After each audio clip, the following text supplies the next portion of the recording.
ఆంధ్ర టీవీకి స్వాగతం. ఈరోజు దోశ పూరీలకు కూర ఎలా తయారు చేసుకోవాలో చూపిస్తాను.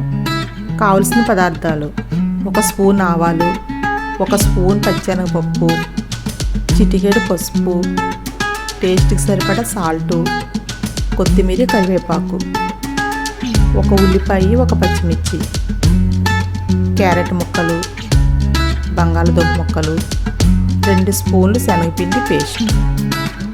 తయారు చేసుకుందాం. కుక్కర్ తీసుకుని దాంట్లో 2 స్పూన్ల ఆయిల్ పోసుకోండి. వేడెక్కిన తర్వాత ఆవాలు, పచ్చెనగపప్పు వేసుకోండి. ఇప్పుడు కరివేపాకు వేసుకోండి. తర్వాత ఉల్లిపాయ ముక్కలు, పచ్చిమిర్చి వేసుకోండి. బ్రౌన్ కలర్ వచ్చే వరకు వేయించుకోండి. బ్రౌన్ కలర్ వచ్చింది. ఇప్పుడు బంగాళదుంప ముక్కలు, క్యారెట్ ముక్కలు వేసుకుని ఒకసారి కలుపుకోండి.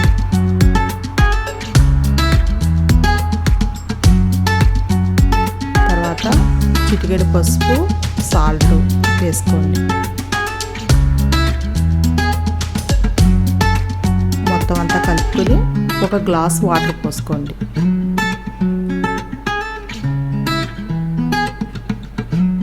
ఇప్పుడు మూత పెట్టుకుందాం. 3 విజిల్స్ వేయించుకోండి. 3 విజిల్స్ అయిపోయినాయి. ఇప్పుడు మూత తీసి చూద్దాం.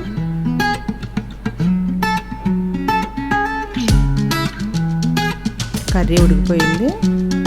ఇప్పుడు దాంట్లో శనగపిండి పేస్ట్ వేసుకోవచ్చు. శనగపిండి పేస్ట్ లాస్ట్న వేసుకోవాలి. ముందు వేసుకుంటే అడుగున మాడిపోతుంది.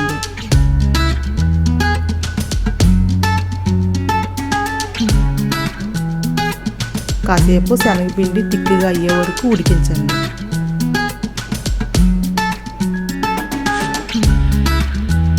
తర్వాత కొత్తిమీర వేసుకోండి. శనగపిండి ఇలా బబుల్స్ పైకి వస్తున్నప్పుడు కర్రీ రెడీ అయిపోయినట్టు. ఇప్పుడు కర్రీ రెడీ అయిపోయింది. దోశ పూరీల్లోకి చాలా బాగుంటుంది. ఈ వీడియో మీకు నచ్చితే షేర్ చేయండి, లైక్ చేయండి. ఈ ఛానల్ని సబ్స్క్రైబ్ చేయండి.